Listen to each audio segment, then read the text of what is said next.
Hi, everyone. Welcome to Dave's Bullshit, episode number 1. So, I'm going to be talking to you all today about double observing and kind of the differences between sensing and intuition. So, we're going to talk about what those two functions are doing.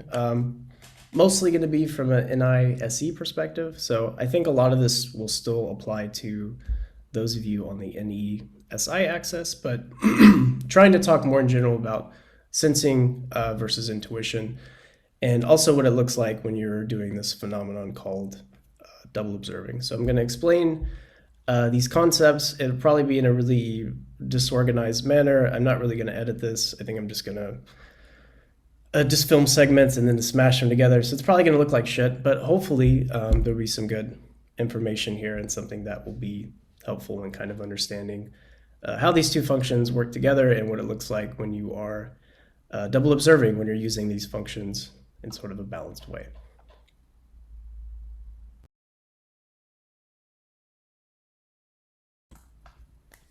Okay, so let's talk about sensing versus intuition to start us off. So what is sensing? What is intuition? Whether you have SI or SE or NE versus NI, we're just talking about more abstractly what a sensing and an intuition function does. Of course, the individual functions have their own way of going about it, but yeah, essentially, NE and NI are intuition, SE and SI are both sensing, right?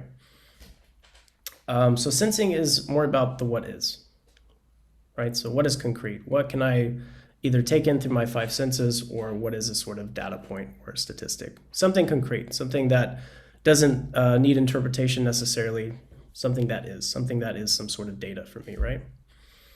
So that's the S, that's the sensory. The intuition, on the other hand, is maybe what you can't see so much, right? The intuition is more, you could see it as the context, right? The context of a situation, right? The context is more of something you have to kind of guess, right? More something you have to intuit, right? The context is something that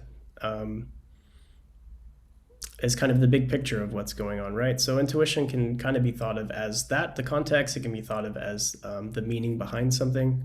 It can be thought as what should be there or what could be there. Whereas the sensing is what I can actually see and what I can actually confirm. Intuition is, what I can guess, what the context is of a situation. So like an analogy for that would be if let's say you're drawing something. The sensory part of drawing stuff would be the colors, the lines that you draw, all that stuff. The intuition would be, what is the meaning of the thing that I'm drawing? Or what's the big picture? What's the goal of this drawing? Right? So it's not something you can necessarily tangibly take. It's something you have to kind of guess or intuit, right? So is that even a word, by the way, intuit? Is that a verb? I feel like I need to look that up. Can you intuit stuff? Seems right. Anyway, let's not get stuck on that.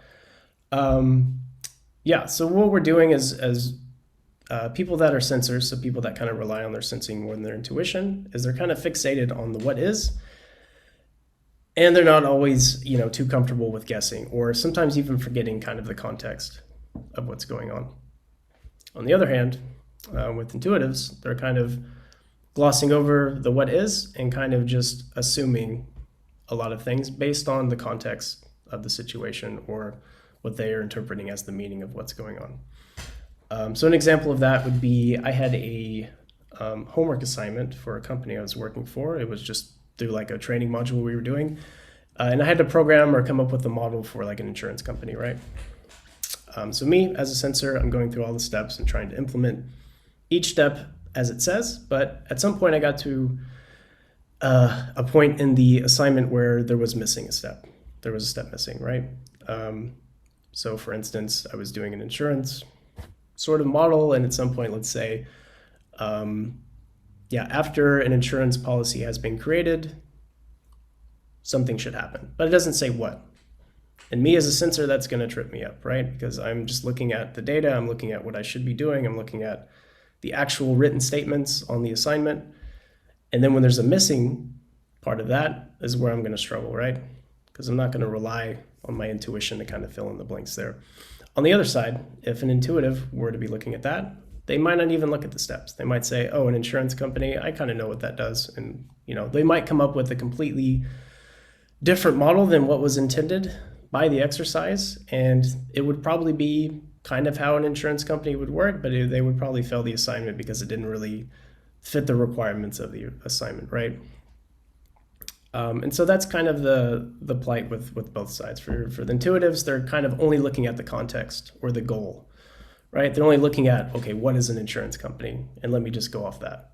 Whereas the sensor is looking at, okay, let me look at the details, the steps, the process, the actual stuff that I can see, and go from that. And let's not guess too much. Let's go by the book here, right? So that kind of brings you to double observing a little bit. A double observing is when you're using both of these sides, right?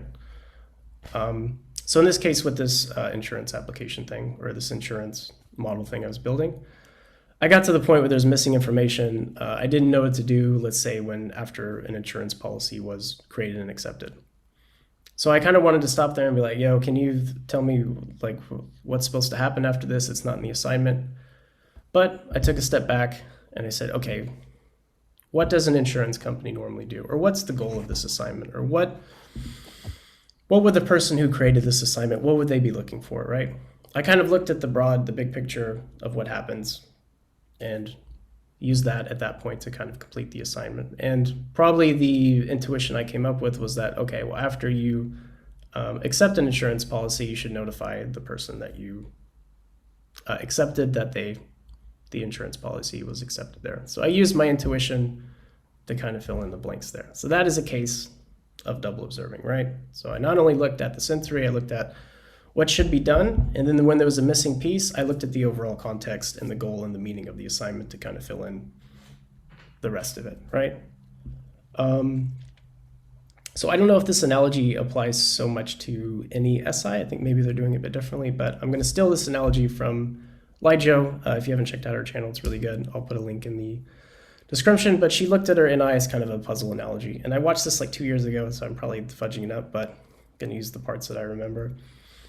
But basically you can see it this way, like if I'm like putting a puzzle together and I'm a sensor, I'm going to step by step putting in the pieces that connect to each other, blah, blah, blah. But I'm probably going to forget that I'm building a puzzle of like a giant horse or something. I'm going to forget that that's like the goal and that's the big picture of this whole thing. So as a sensor, I'm going to put as many pieces together that fit without like sort of guessing that what pieces should be there, right? I'm just kind of filling it up, right?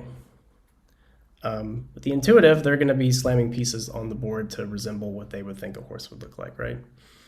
So when I'm relying on sensing, I'm going to put as many pieces into the puzzle as I can to leave as few gaps as possible. And then at the very end, when I have to, I'm going to use my intuition to fill in those last puzzle pieces, right? The intuitive's not as much, right? They're going to put in a couple of the puzzle pieces and kind of say, okay, this is how a horse should look. I'm going to, use my NI or NE to kind of fill in the blanks. I'm not going to put a lot of pieces on the board before I guess and kind of fill in everything else, right? So for like looking at the puzzle, a sensor, it's going to take them a lot of pieces to be filled in before they're able to guess what the puzzle actually means. Okay, oh, now that I have only 3 pieces left, oh, this is a horse. Okay, I had no idea. The intuitive person might put a couple pieces down and be like, yeah, this is clearly a automobile. And as they put more pieces in, like, oh, it was completely wrong. So I feel like it's not a great analogy, but do you see what I'm saying there? Like the sensor is going to rely on getting as much data as they can before making a conclusion, whereas the intuitive is going to, make a guess, and then later on, if they need to, add more sensory data to really kind of hone their guess down. Okay. Yeah, I hope that kind of explains sensing versus intuition. So yeah, let's move on to like kind of what double observing is and which types are using double observing.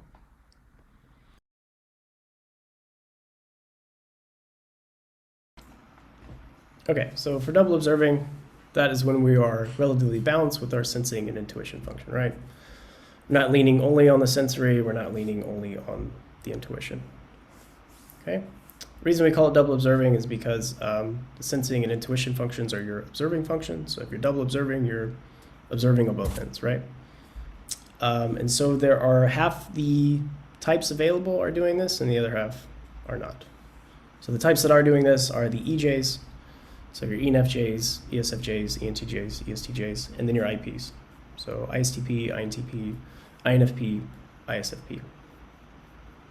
So if we look at the function stack, I think this will be a little more obvious. I'm going to just share this drawing here that I stole from Dave and Shan that I actually can't find at the moment.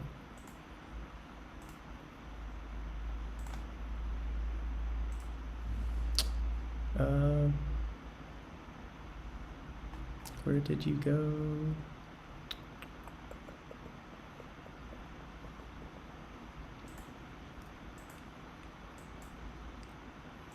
Ah, it disappeared again. Ah, okay. I think I got it. Ah, maybe I should edit this video. This is way too long of a pause. Ah, there we go. Okay, I got it. Yay! Okay, I think you should all be seeing this. I don't know, I'm recording this in Zoom. Probably not the best video editor for YouTube, but you know, who cares? Okay, so we have two function stacks on the screen. We have an example of an EJ and an example of an IP. So we can see that their observer functions are in balance by kind of looking at the stack here. So if you look at ENFJs, we can see that the NI is second and the SE is third. For the ISTP, we see that the SE is second and the NI is third. Right, so for these types, the sensing and intuition should be relatively balanced, maybe like 60-40 if you want to put a number on it, something like that, right? In the case of the ISTP, the NI is a lesser function, so one that's not going to be relied on a lot, but it's not their last function, right?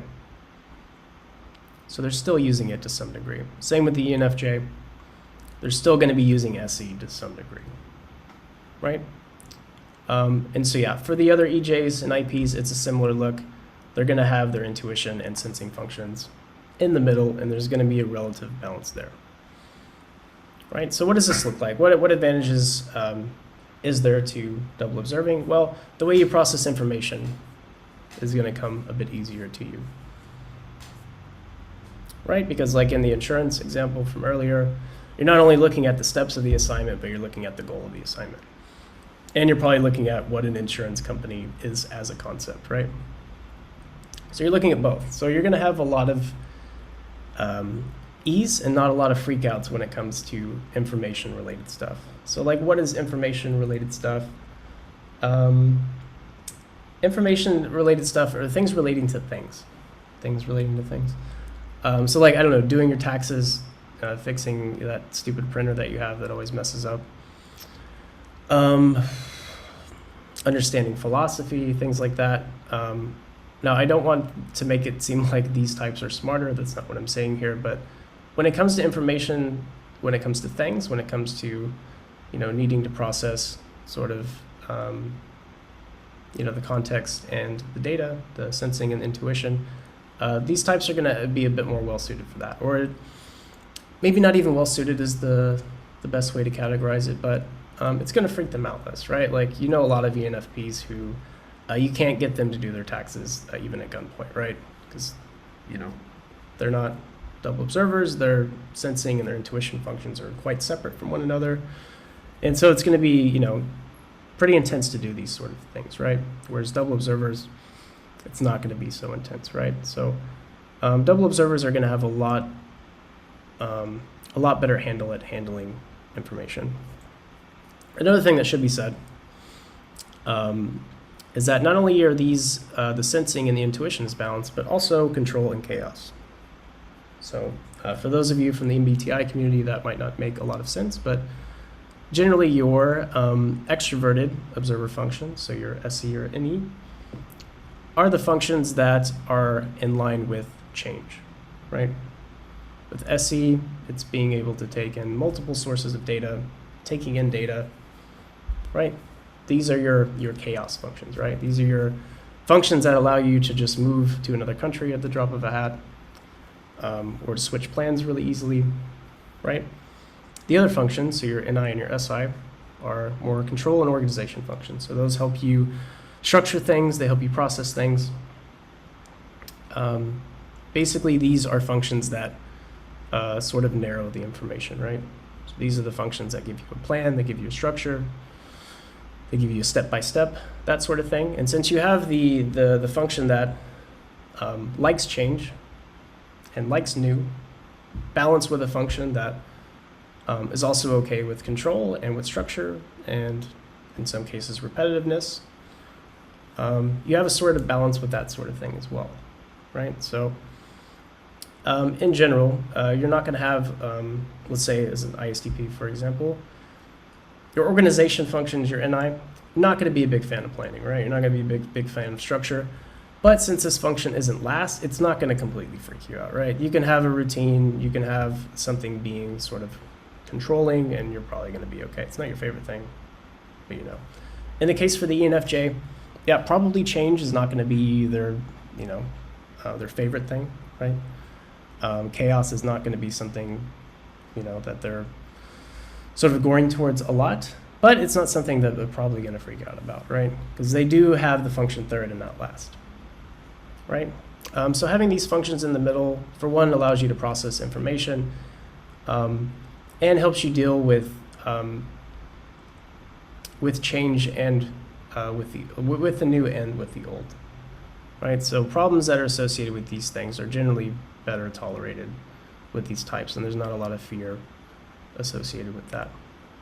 So on the other hand, the other types, I'll get into this probably another video, but the other types, the IJs and the EPs, are what we call double deciders, and even though they might have issues with processing information sometimes and with things being too controlling or too chaotic, what they do have a balance is with the social dynamics. So they have a balance with knowing their needs and also knowing other people's needs and kind of knowing where they stand and how other people see them, right? So with the social dynamic, these double deciders are kind of at peace, whereas the double observers are going to struggle with that because their social dynamic functions or their decider functions are at opposite poles, right? For the ISTP, they have TI first and then the little bitty FE last, right? They're going to be very aware of what they TI want to do, but very unaware of what the tribe and other people actually value, what they like, and all that stuff. So anyway, won't get too much into that. I just want to talk about double observers, but I also don't want to paint them in the light like they're just better than the other side, because they're not. It's just each have their strengths and sort of places when it comes to yeah, their place or their use in the world. So yeah, so with that, have I covered everything? Is that it? I feel like there's more.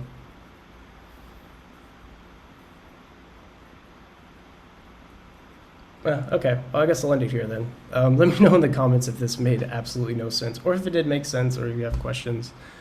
Again, I'm just, trying this out. I'm trying to just put something on YouTube and not like, trying to make a big thing out of it. I think, especially with people of my type, you want to make sure everything's perfect and great and the information is exactly accurate, but I'm just trying to just fucking shit blast stuff out of here, and hopefully somebody gets it and it's helpful for someone, so... Anyway, hope you enjoyed the video. Let me know if you have any questions, and I would love to hear some feedback from you. And take it easy, guys. See y'all next time. Bye.